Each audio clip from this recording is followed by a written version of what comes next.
بعد فاعوذ باللہ من الشیطان الرجیم بسم اللہ الرحمن الرحیم وَلِلَّهِ عَلَى النَّاسِ حِجُّ الْبَيْتِ مَنِ اسْتَطَاعَ إِلَيْهِ سَبِيلًا صدق اللہ مولانا العظیم وصدق رسولہ النبی الامین الکریم وَنَحْنُ عَلَى ذَلِكَ مِنَ الشَّاهِدِينَ وَالشَّاكِرِينَ وَالْحَمْدُ لِلَّهِ رَبِّ الْعَالَمِينَ۔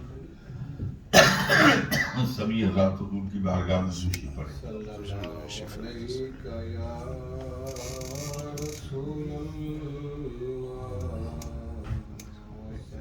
وسلم علیک یا حبیب اللہ۔ ہم صلوات کے بعد چند ایک باتیں جو ضروری عرض کرنی ہیں اس موسم اور وقت کے لحاظ سے۔ پہلے تو ایک بات یاد رکھیں کہ تکبیرات تشریق واجب ہیں ان ایام میں، 9 ذوالحج تو لے کے 13 ذوالحج تک، 9 ذوالحج کی صبح سے لے کر 13 ذوالحج کی عصر کی نماز تک، ٹوٹل 23 نمازیں، 23 نمازیں، جن کے بعد آپ تکبیرات تشریق بلند آواز سے پڑھتے ہیں، اور اس میں کوشش کریں کہ ان ایام میں حتی المقدور کوشش کریں کہ باجماعت نماز ادا کریں۔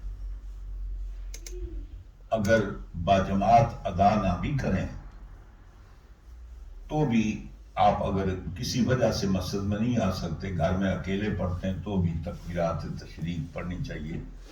اللہ اکبر اللہ اکبر لا الہ الا اللہ واللہ اکبر اللہ اکبر وللہ الحمد۔ یہ کل سے انشاءاللہ، چونکہ آج ذوالحجہ کی 8ویں تاریخ ہے آج ہے جی، آج 8ویں ہے، کل 9 ہے، تو کل صبح کی نماز سے لے کر ہفتہ اتوار سوموار منگل کی عصر کی نماز تک نہیں، بلکہ بدھ کی عصر کی نماز تک 4 دن تو آپ پوری تکبیر پڑھیں گے نا، 5 نمازوں میں۔ کیا بات ہے بیٹے، ادھر جاؤ، ان سے بات کرو، ادھر جا کر بار بات کرو جس سے کرنی۔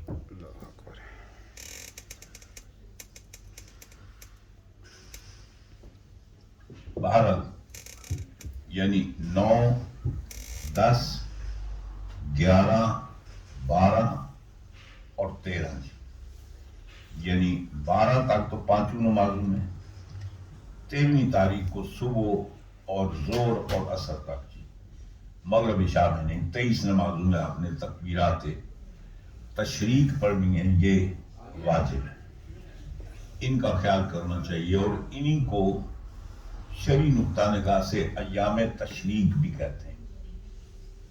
ایک ہوتے ہیں ایام حج، ایک ہے ایام تشریق۔ ایام حج 8 سے شروع ہوتے ہیں اور ایام تشریق 9 سے شروع ہوتے ہیں۔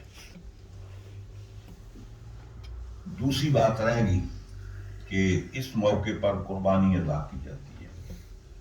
قربانی کا حج سے کوئی تعلق نہیں، حج علیحدہ ایک چیز ہے، قربانی علیحدہ چیز ہے۔ اگر قربانی کا لنک حج کے ساتھ ہو تو پھر قربانی بھی صرف وہاں ہونی چاہیے، یہاں نہیں ہونی چاہیے۔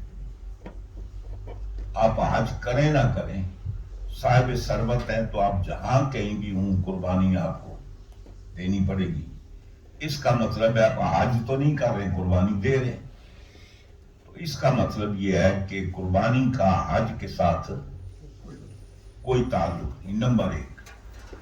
نمبر 2، قربانی پہلے واجب ہوئی جب خانہ کعبہ ابھی بنا ہی نہیں تھا۔ حج کہاں ہوتا ہے؟ خانہ کعبہ میں، اور اس کا بنیادی رکن طواف، مطلب ہے جس کو طواف زیارت کہتے ہیں، جب تک خانہ کعبہ کا طواف نہ کریں آپ کا حج کمپلیٹ نہیں ہوتا. جب قربانی واجب ہوئی تو خانہ کعبہ تو تھا ہی نہیں، اور حج کا تعلق خانہ کعبہ کے ساتھ ہے، تو پھر قربانی کا حج کے ساتھ تو کوئی واسطہ نہیں ہے. سمجھ گئے نا جی؟ اب ایک اور بات ذہن میں رکھیں، اللہ تبارک و تعالیٰ نے ہم پر 5 نمازیں فرض کی ہیں. نمازوں کا تعلق سورج کے ساتھ ہے، یعنی ان نمازوں کے وقت کو ہم کیسے پہچانیں گے. نمازوں کا تعلق کس کے ساتھ ہے؟ سورج کے ساتھ. یعنی مطلب یہ ہے کہ جب سورج کی شعاعیں 18 ڈگری وہ ہورائزن کے قریب پہنچے تو صبح صادق شروع ہوتی ہے. پھر جب سورج طلوع ہوتا ہے تو صبح صادق، صبح کا وقت ختم ہو جاتا ہے. پھر زور کا تعلق ہے ٹرانزٹ. وہ حساب کریں کہ سورج طلوع ہوتا ہے اور غروب ہوتا ہے، اس کا مڈل نکالیں، ایگزیکٹ ہاف. اس ہاف پوائنٹ کے بعد زور کا وقت شروع ہو جاتا ہے. اس کا بھی تعلق کس کے ساتھ ہے؟ سورج کے ساتھ. عصر کا تعلق بھی سورج کے ساتھ ہے. کہ حنفیوں کے یہاں یہ ہے کہ شیڈو 2، وہ جو زوال کے وقت، ٹرانزٹ کے وقت کوئی چیز آپ عموداً، مثلا یہ گلاس ہے، عموداً کھڑا کیا تو ظاہر ہے کہ سورج ایگزیکٹ اس کے اوپر تو نہیں ہوگا نا، ادھر ہوگا ادھر ہوگا، کہیں نہ کہیں اس کا تقریباً 1-2 انچ سایہ ہوگا. اس سائے کو اراؤنڈ سرکل کر لیں. بس 2 انچ ہے تو اس کے اراؤنڈ 2 انچ آپ سرکل کر لیں. یہ اس کا اصلی سایہ ہے. اب جب سورج ڈھلنے کے لیے جاتا ہے، اس سرکل سے یہ جتنا لمبا ہے نا، اتنا دوگنا سایہ بڑھ جاتا ہے تو عصر کا وقت شروع ہو جاتا ہے. اگر دوگنا سایہ نہیں بڑھا تو عصر کا وقت شروع نہیں ہوا. تو عصر کا تعلق بھی سورج کے ساتھ ہے. مغرب کب ہوگی؟ جب سورج غروب ہوگا. وہاں سے لے کر غروب آفتاب سے لے کر تقریباً جب 18 ڈگری سورج نیچے جاتا ہے، 18 ڈگری تک عصر کا یعنی مغرب کا وقت رہے گا. جب 18 ڈگری سے زیادہ ہو جائے گا تو اس کے بعد عشاء کا وقت شروع ہو جائے گا. سمجھ گئے نا جی؟ تو ہماری نمازوں کا تعلق کس کے ساتھ ہے؟ سورج کے ساتھ. کیا پوری دنیا میں ایک وقت میں سورج طلوع اور غروب ہوتا ہے؟ نہیں ہوتا. تو اس کا مطلب ہے کہ آپ ملک کے جس کونے میں رہتے ہیں، اب وہاں سورج کے غروب ہونے کے بعد آپ مغرب پڑھیں گے. یہ مطلب نہیں ہے کہ آپ برطانیہ میں رہتے ہیں اور یہ کہتے ہیں پاکستان میں اتنے بج کر اتنے منٹ پر سورج غروب ہو گیا لہذا ہم مغرب پڑھ لیں. آپ مغرب پاکستان کے لحاظ سے نہیں پڑھیں گے، یہاں کے لحاظ سے پڑھیں گے. ایون آپ یہ بھی نہیں کہہ سکتے کہ چونکہ مکہ مسلمانوں کا مرکز ہے، ام القریٰ ہے، سنٹر ہے، ہم یہ کرتے ہیں کہ اپنی نمازوں کو مکے سے وابستہ کرتے ہیں.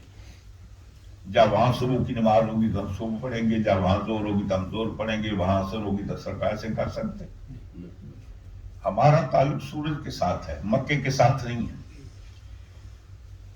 جب سورج طلوع ہوگا جہاں بھی تو صبح کا وقت ختم ہو جائے گا. جہاں بھی سورج غروب ہوگا عصر کا وقت ختم ہو جائے گا، مغرب کا شروع ہو جائے گا. تو سورج پوری دنیا میں ایک وقت میں نہ طلوع ہوتا ہے نہ غروب ہوتا ہے. تو چاند بھی پوری دنیا میں ایک وقت نہ طلوع ہوتا ہے نہ غروب ہوتا ہے. جیسے سورج کے اندر فرق ہے اسی طریقے سے چاند کے اندر فرق ہے. بلکہ پوری دنیا کے اندر یوں سمجھ لیجئے کہ ایک دن کا فرق پڑتا ہے. پوری دنیا کے اندر ایک تاریخ کا فرق پڑتا ہے. آسٹریلیا میں سورج غروب ہوتا ہے، سورج طلوع ہوتا ہے. تو دن شروع ہو گیا نا جی. 24 گھنٹے کے بعد وہ سورج کیلیفورنیا میں غروب ہوگا. اب یہاں سورج شروع ہو گیا، جنوری کی 1 تاریخ ہے. کیلیفورنیا میں جنوری کی تاریخ کب ہوگی؟ دوسرے دن. تو یوں سمجھیے کہ ایک دن کا باقاعدہ فرق پڑ سکتا ہے. جب سورج میں دن کا فرق پڑ سکتا ہے تو چاند میں کیوں نہیں پڑ سکتا؟ بس سورج کا ایک نظام ہے. ہمارے روزے کا تعلق، عیدوں کا تعلق چاند کے ساتھ ہے، نماز کا تعلق سورج کے ساتھ ہے. تو ہم نے نماز میں سورج کو فالو کرنا ہے، مکے کو فالو نہیں کرنا ہے. ہم نے روزے کے بارے میں، عید کے بارے میں ہم نے چاند کو فالو کرنا ہے، مکے کو فالو نہیں کرنا. یہ انڈرسٹوڈ بات ہے. ایک معمولی عقل رکھنے والا بھی بندہ یہ بات سمجھ سکتا ہے. اور پوری دنیا میں ایٹ اے ٹائم نہ چاند طلوع ہو سکتا ہے، نہ چاند غروب ہو سکتا ہے. اگر سورج کے اندر ایک دن کا دنیا میں فرق پڑ سکتا ہے تو چاند میں بھی ایک دن کا فرق پڑ سکتا ہے. ہو سکتا ہے کہ امریکہ کے اندر ایک دن پہلے عید ہوگی اور آسٹریلیا کے اندر دوسرے دن ہوگی. اب اس کو الٹ سمجھیے. جیسے دن ہے نا، آسٹریلیا میں دن پہلے شروع ہوگا، امریکہ میں بعد شروع ہوگا. سمجھ گئے؟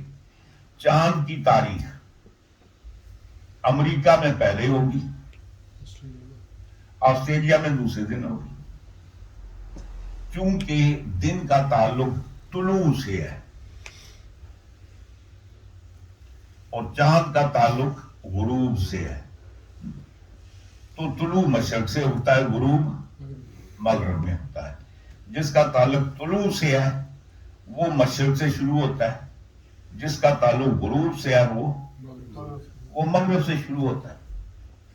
تو مطلب یہ ہے کہ ہمیں جہاں جس ملک میں رہتے ہیں ہمیں اس کو فالو کرنا ہے، ہمیں مکے کو فالو نہیں کرنا. نہ نماز میں فالو کرنا ہے، نہ چاند میں فالو کرنا ہے. اور یہ فتنہ اسی لیے اٹھتا ہے کہ جو یہاں رہتے ہیں فالو جناب کو سعودیہ کو کرتے ہیں. نتیجہ یہ ہوتا ہے کہ ویسے کوئی عرض نہیں، دو ملکوں میں 2 دن عیدوں کو فرق نہیں پڑتا جی. ایک دن کا فرق پڑ سکتا ہے. مثال کے طور پر امریکہ میں ایک دن عید ہو، آسٹریلیا میں دوسرے دن کیا فرق پڑتا ہے جی؟ کوئی فرق نہیں پڑتا. لیکن ایک ملک میں 2 عیدیں ہوں پھر فرق پڑتا ہے. بھائی اتنے بہت میں تو فرق ہو سکتا ہے، ایک ملک میں کیسے 2 تاریخیں ہو سکتی ہیں؟ وہ 2 تاریخیں اسی صورت میں ہوتی ہیں کہ جب آپ عقل سے کام نہیں لیتے، آپ کسی کو فالو کرتے ہیں، کسی کے پیچھے چلتے ہیں. تو پرابلم یہ ہے کہ ہمارے ہاں جو ہماری بدقسمتی ہے کہ ہر سال رمضان کا آغاز بھی دو دنوں میں ہوتا ہے، رمضان کا اینڈ بھی 2 تاریخوں میں ہوتا ہے، اور بڑی عید ہے وہ بھی مطلب وہ بھی 2 دن ہوتی ہے. اس لیے کہ ہم اپنے ملک کو فالو نہیں کرتے، ہم چاند امپورٹ کرتے ہیں، ہم دوسری جگہ کو فالو کرتے ہیں، لہذا اس کے اندر گیپ ہو جاتا ہے. بات سمجھ گئی؟ دوسری بات یہ، لوگ کہتے ہیں چونکہ قربانی کب ہوتی ہے؟ 10 دن ہوتی ہے. تو آپ ہی کہتے ہیں مکے میں جناب بات تو 10 دن، بہت تو 10ویں کو قربانی ہوئی ہے. ہم بات کیسے کر سکتے؟ ہمیں اسی دن قربانی، بس قربانی کا مکے سے تعلق کیا ہے جی؟ حج کہاں ہوتا ہے؟ مکے میں. قربانی کہاں ہوتی ہے؟ پوری دنیا میں ہوتی ہے. تو قربانی کا حج سے کیا تعلق؟ اگر حج سے تعلق ہو تو برطانیہ میں قربانی نہیں ہونی چاہیے، قربانی وہی ہونی چاہیے. اس کا مطلب ہے قربانی اور چیز ہے، حج اور چیز ہے. یہ اور بات ہے کہ تاریخ کے طور پر وہ دونوں اکٹھے ہو گئے. سیدنا ابراہیم علیہ السلام، ایک اور بات ذہن میں رکھیں، انبیاء کرام حضور سے پڑھیے جائے.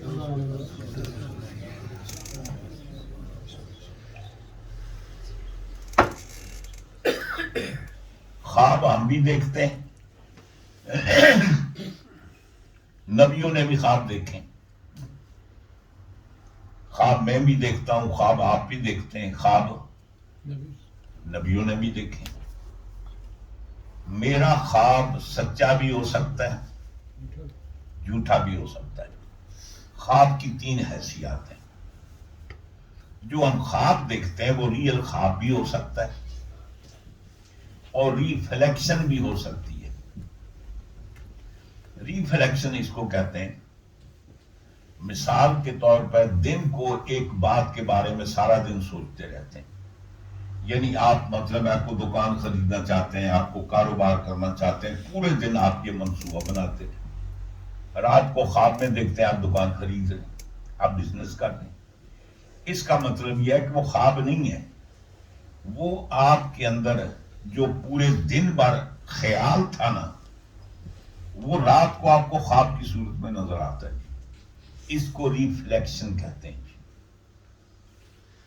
نمبر 1. ایک اور چیز ہے, آپ نے کھانا کھایا لیٹ, ہضم نہ ہونے دیا, سو گئے, یا ضرورت سے زیادہ پیٹ بھر کر کھایا, بے احتیاطی کی.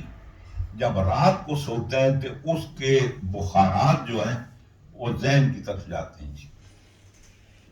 معدے کے بخارات ذہن کی طرف چڑھتے ہیں اور پھر اور بول قسم کے بندہ وہ چیزیں دیکھتا ہے. سمجھ گئے نا؟ اب کبھی ہم خواب دیکھتے ہیں ہم ہوا میں اڑ رہے ہیں, کیا ریئل لائف میں ہوا میں اڑ سکتے ہیں؟ کبھی ہم خواب دیکھتے ہیں کہ ہم بولنا چاہتے ہیں, منہ بند ہے, ہم بول ہی نہیں سکتے, جی کسی پریشانی میں پھنس گئے, ہم بول نہیں سکتے. کہیں خواب کے اندر آپ یہ دیکھتے ہیں کہ آپ چلنا چاہتے ہیں, آپ کے پاؤں جکڑے گئے, آپ یعنی مطلب ہے کہ پاؤں نہیں اٹھا سکتے, آپ چل نہیں سکتے. تو یہ ریئل زندگی میں تو نہیں ہے نا. جو چیز ریئل زندگی میں ممکن نہیں ہے وہ خواب ہو ہی نہیں سکتی. نمبر 1. نمبر 2, کبھی کبھی ایسے ہوتا ہے کہ وہ ہمارے ذہنوں کی ریفلیکشن ہوتی ہے. جو دن کو ہم سوچتے رہتے ہیں,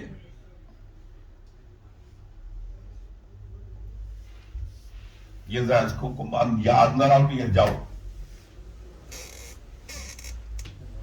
ہاں جی, دروازہ بند کر دو. دروازہ بند کرو, یا فوٹو ہی تھی آپ اندر آ کے بات کرو.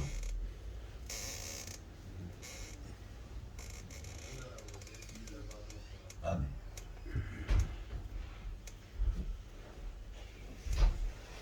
ہاں جی. تو اب یہ کر رہا تھا کہ نبیوں کے خواب سچے ہوتے ہیں. ہمارے خواب سچے بھی ہو سکتے ہیں, خواب بھی ہو سکتے ہیں. اور کیوں کہ حضور اکرم صلی اللہ علیہ وآلہ وسلم کا ارشاد ہے, اللہ تعالیٰ نے نبوت کو ختم کر دیا, لیکن نبوت کا 46واں حصہ یعنی 46واں حصہ جو ہے وہ باقی ہے. یعنی نبوت ختم ہوگی, نبوت کا 46واں حصہ باقی. اور وہ کیا ہے؟ وہ رویا صادقہ ہیں, وہ سچے خواب ہیں. یعنی وہ اللہ تعالیٰ جو انبیاء کرام کی زندگی میں آنے والے حالات بذریعہ وحی کے, بذریعہ نبی کے اللہ تعالیٰ قوم کو آگاہ کرتا تھا. اب چونکہ نبی تو نہیں ہے, وحی تو آئے گی نہیں. اب وہ باتیں اللہ تعالیٰ اپنے بندوں کو بذریعہ خواب کے بتاتا ہے, وہ حالات اچھے ہوں یا برے ہوں. یعنی جو پیش آمدہ حالات ہیں وہ اللہ تعالیٰ بذریعہ خواب اپنے نیک بندوں کو یا جو بھی اللہ تعالیٰ ان کو بتاتا ہے. اب یہ 46واں حصہ کیوں ہے؟ حضور کی نبوت کا عرصہ کتنے عرصے پر مشتمل ہے؟ 23 سال. پہلے 6 مہینے حضور کو خواب آتے تھے, وہی نہیں آئی. رویا صالحہ خواب آتے تھے. اب 23 سال کو 6 مہینوں پر تقسیم کریں تو کتنے بنتے ہیں؟ 46. تو 6 مہینے 23 سال کا کتنا حصہ بنا؟ 40واں حصہ.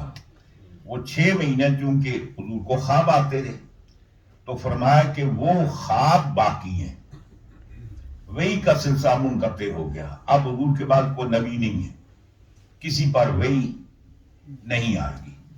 تو فرمایا کہ وہ روح صالحہ باقی ہیں. تو یقینی طور پر خواب سچے بھی ہوتے ہیں. خواب کے ذریعے اللہ تعالیٰ اپنے بندوں کو آنے والے اچھے یا برے حالات سے باخبر بھی کرتا ہے. اور خواب کے اندر جو باتیں ہوتی ہیں وہ اشارات میں ہوتی ہیں، کلیئرٹی کے ساتھ نہیں ہوتی. خواب کے اندر جتنی باتیں ہوتی ہیں وہ کیا ہوتی ہیں؟ اشارات کے اندر. اس کے اندر پھر سرکار دو عالم صلی اللہ علیہ وسلم نے کچھ اصول اور قواعد متعین کیے. صحابہ نے جو حضور سے سنا وہ آگے پہنچایا، اور پھر مستقل ہمارے بزرگوں نے اس عنوان پر کتابیں لکھی. جیسے امام محمد ابن سیرین، آپ نے بڑی ضخیم کتاب لکھی خوابوں کے اوپر، پوری ڈیٹیل پہلے پر ہمیں خواب کیا ہوتا ہے، اضغاث احلام کیا ہوتے ہیں، ریفلیکشن ذہن وہ کیا ہوتا ہے، خواب کیا ہوتے ہیں، پھر وہ دیکھیں تو ان کی تعبیرات کیا ہوتی ہیں. خواب کے اندر کبھی ایسے ہوتا ہے کہ آدمی حلال جانور دیکھتا ہے، وہ جانور جو انسان کے دوست ہیں. کبھی خواب کے اندر ان جانوروں کو دیکھتا ہے جو انسان کے دشمن ہیں. کبھی آدمی خواب میں موسم بہار کو دیکھتا ہے، پھول کھلے ہوئے ہیں، پھل لگے ہوئے ہیں. کبھی خزاں کو دیکھتا ہے، پتے اڑ گئے، پھل ختم ہے، بیرون کیے. کبھی آدمی دریاؤں کو، پانی کو دیکھتا ہے. کبھی پانی صاف ستھرا ہوتا ہے، کبھی پانی گندلا ہوتا ہے. یہ تعبیرات ہیں، اس میں تفصیل میں نہیں جاتا، میرا عنوان خواب بیان کرنا نہیں ہے. پھر کبھی موقع ملا تو آپ کو پوری انشاءاللہ انفارمیشن دیں گے کہ خواب کیا ہے. اب یہ کر رہا تھا کہ انبیاء کرام کے خواب سچے ہوتے ہیں، نبی کے خواب میں اور اللہ کی وحی میں کوئی فرق نہیں ہوتا. اللہ تعالیٰ وحی کے ذریعے نبی کو حکم دے ہیں جی، جیسے نبی کے لیے کرنا ضروری ہے، اسی طریقے سے خواب کے اندر بھی اگر اللہ تعالیٰ کو حکم دے تو اس کا بھی کرنا ویسے ہی ضروری ہوتا ہے. اور چنانچہ کلام پاک میں اللہ تعالیٰ نے متعدد خوابوں کا ذکر کیا ہے جی، جس کے اندر ایک خواب حضرت ابراہیم علیہ السلام کی. آپ نے خواب کے اندر یہ دیکھا کہ آپ نے بیٹے کو ذبح کر دیا. ابراہیم علیہ السلام پر بڑے بڑے امتحان آئے. یہی وجہ ہے کہ اللہ تعالیٰ نے انبیاء کرام کے اندر ہر نبی کو اللہ نے خاص مقام عطا کیا جو دوسرے نبی کو نہیں. ہر نبی کو تلک الرسل فضلنا بعضهم علی بعض، ہر نبی کو ایک امتیازی شان عطا فرمائی. سرکار کی ذات وہ ہے کہ جتنی نبیوں کو امتیازی شانیں اللہ نے عطا فرمائی وہ ساری سرکار کے اندر جمع فرما دی. حضور کا مقام یہ ہے. باقی ہر نبی کے اندر ایک خاص مقام ہے. اللہ تعالیٰ نے ابراہیم علیہ السلام کو اپنا دوست بنایا، خلیل. اور یہ ابراہیم علیہ السلام کے علاوہ کسی نبی کو اللہ نے اپنا خلیل نہیں بنایا، خلت کے مقام پر فائز کیا. اس کی وجہ یہ ہے کہ اللہ تعالیٰ نے ویسے ہی نہیں، کبھی کبھی ایسے ہوتا ہے کہ آپ کو اعلیٰ منصب پر جاتے ہیں نا، تو اعلیٰ منصب کے لیے آپ کو امتحان دینا پڑتا ہے، امتحان میں بیٹھنا پڑتا ہے. پھر اس امتحان کے اندر آپ پاس ہوتے ہیں تو پھر آپ کے عہدے میں ترقی ہوتی ہے. اور امتحان میں فیل ہوں تو ادھر ہی ہے جدھر ہیں. اللہ تعالیٰ فرماتا ہے وَإِذِ ابْتَلَىٰ إِبْرَاهِيمَ رَبُّهُ، جب اللہ تعالیٰ نے ابراہیم علیہ السلام کا ان کے رب نے امتحان لیا، واجب طلع ابراہیم رب بکلمات، یعنی کچھ سبجیکٹ، کچھ عنوانات ہیں. امتحان کسی سبجیکٹ کا ہوتا ہے، یعنی مطلب آپ کو میتھمیٹک کا حساب دینا ہے، آپ کو مطلب کمپیوٹر کا حساب دینا ہے، یا جو بھی سبجیکٹ ہوتا ہے. تو اللہ تعالیٰ فرماتا ہے بکلمات، مختلف عنوانات پر خلیل اللہ سے امتحان لیا گیا. کیا ہوا؟ فَأَتَمَّهُنَّ، آپ نے 100% نمبر حاصل کیے، سارے امتحانوں میں کامیاب ہو گئے. رب تعالیٰ فرماتا ہے قَالَ إِنِّي جَاعِلُكَ لِلنَّاسِ إِمَامًا، اب آپ کے اوپر میں نبیوں کی سرداری کا تاج رکھتا ہوں، نبیوں کی سرداری کا تاج رکھتا ہوں. یہی وجہ ہے کہ نبیوں اور رسولوں میں سب سے زیادہ جس کی اولاد میں رسول نبی آئے وہ حضرت ابراہیم علیہ السلام. ویسے تو باقیوں کی اولاد میں بھی نبی آئے، لیکن ابراہیم علیہ السلام کے بعد پھر اللہ تعالیٰ نے یہ طے کیا وَجَعَلْنَا فِي ذُرِّيَّتِهِ النُّبُوَّةَ، اللہ نے طے کیا کہ آج کے بعد ہم فیصلہ کرتے ہیں جس کو بھی نبی بنائیں گے ابراہیم کی اولاد سے بنائیں، ابراہیم کی اولاد سے باہر نہیں، اس خاندان کے باہر نہیں. یہ وہ مقام عطا کیا کہ آپ کے چاہے وہ بنو اسرائیل ہو یا بنو اسماعیل ہو، سارے کے سارے اولاد ابراہیم میں سے. اللہ نے بڑے بڑے امتحان لیے، ان امتحانات کی طرف نہیں جاتا. ایک امتحان یہ تھا، انسان کو سب سے زیادہ پیار اپنی اولاد سے ہوتا ہے، اور اولاد بھی وہ زندگی کے اس مرحلے میں حاصل ہو کہ جب کہ عام طور پہ اولاد نہیں ہو سکتی. ابراہیم علیہ السلام کی عمر 100 سال کے قریب ہوگی نا، یعنی اس وقت جب اولاد نہیں ہو سکتی. آپ کی زوجہ محترمہ حضرت سارہ، وہ بھی اولاد کے قابل نہیں. یوں سمجھیے کہ ابراہیم علیہ السلام کو اللہ نے اس مرحلے پر اولاد دی کہ جب اولاد کی امید نہیں ہوئی. اب اللہ تعالیٰ نے بیٹا عطا کیا اسماعیل علیہ السلام.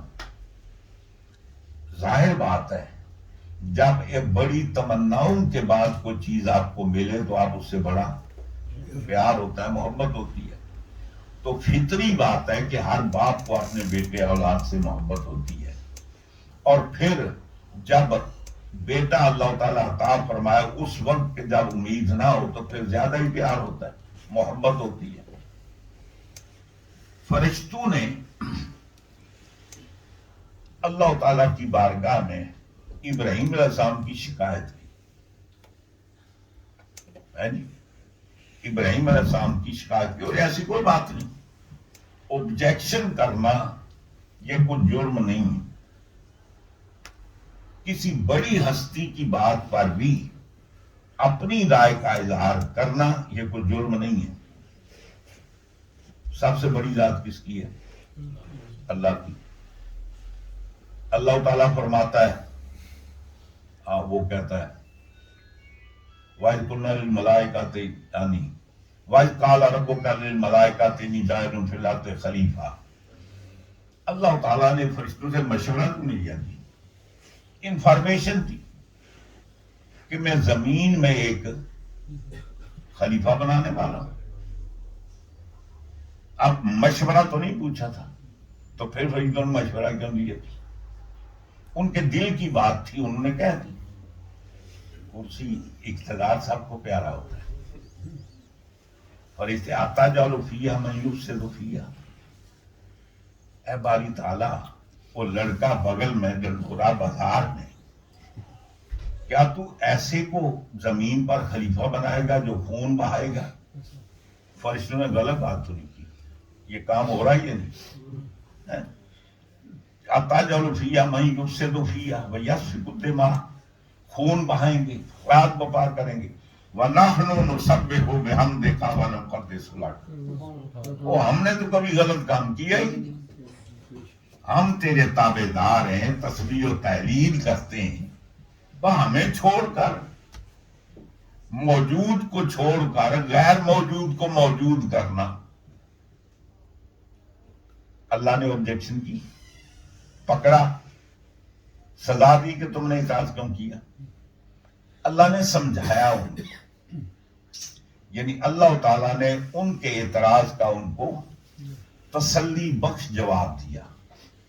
اللہ تعالیٰ فرماتا ہے قال انی اعلم ما لا تعلمون، جو میں جانتا ہوں وہ تم نہیں جانتے، میں یہ جانتا ہوں کہ خلافت کا استحقاق کس کو ہے اور کس کو نہیں ہے، کون اس کا اہل ہے اور کون اہل نہیں ہے۔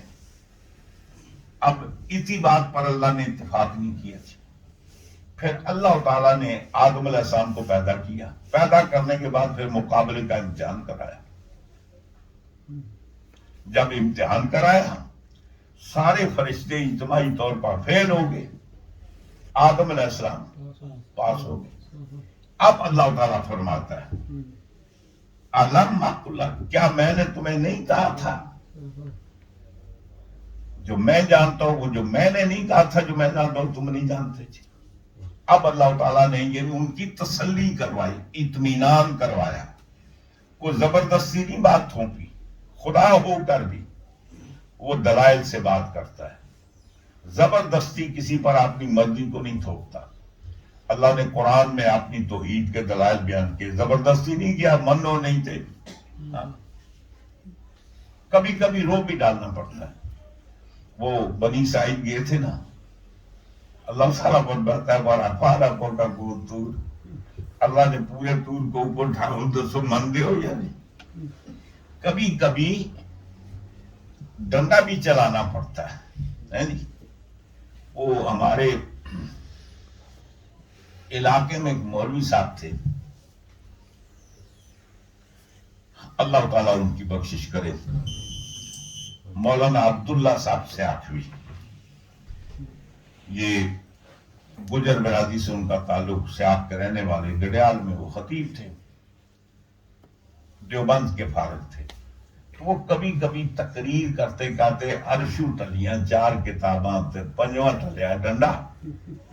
وہ عام تقریر میں یہ اکثر کہا کرتے کہ عرشو آئیاں 4 کتاباں تے عرشو ٹلیاں 4 کتاباں تے 5واں ٹلیا ڈنڈا، ڈنڈے باز نہ آوے بے ایماناں دا کنڈا۔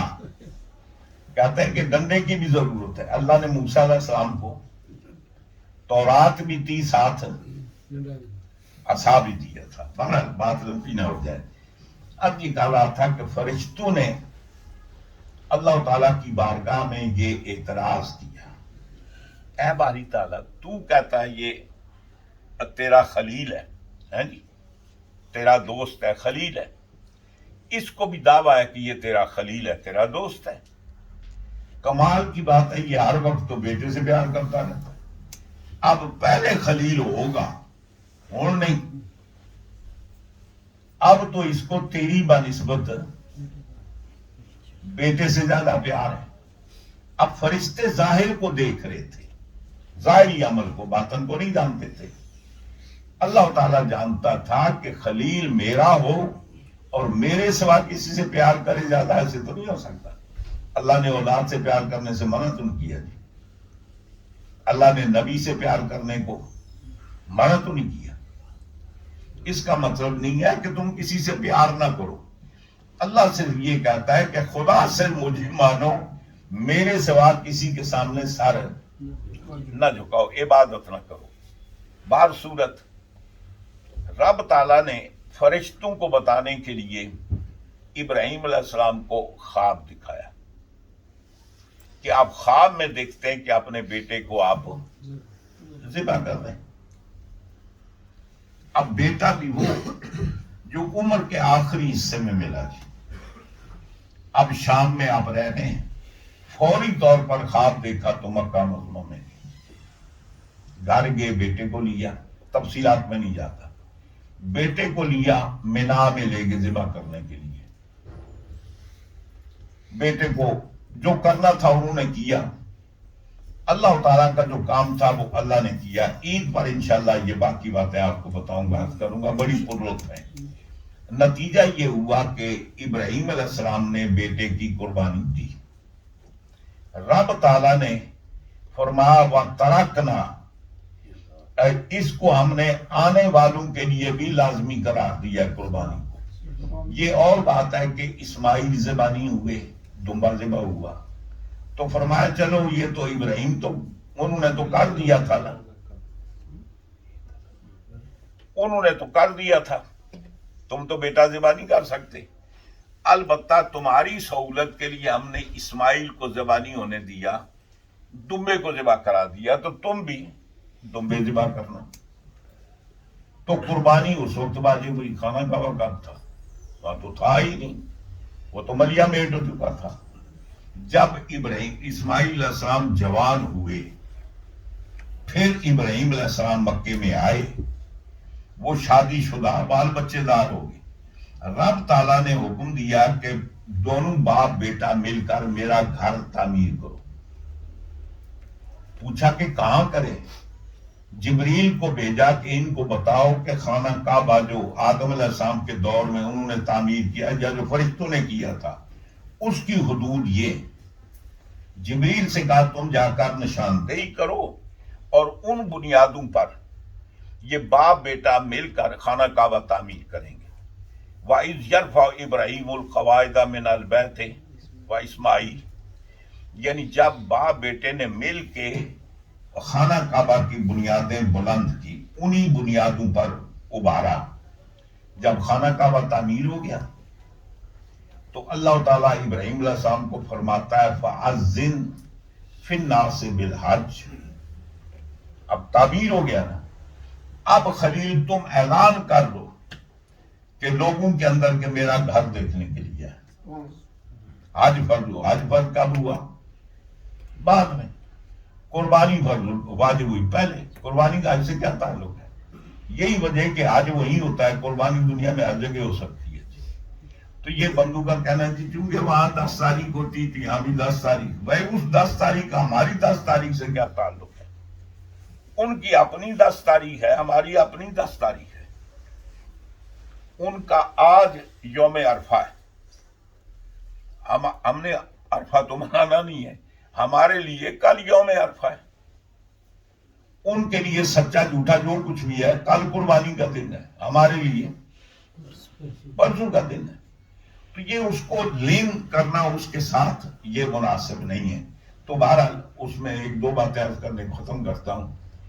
قربانی دینی یہ صاحب ثروت پر، جو صاحب استطاعت ہیں، جو صاحب نصاب ہیں، ان پر واجب ہے.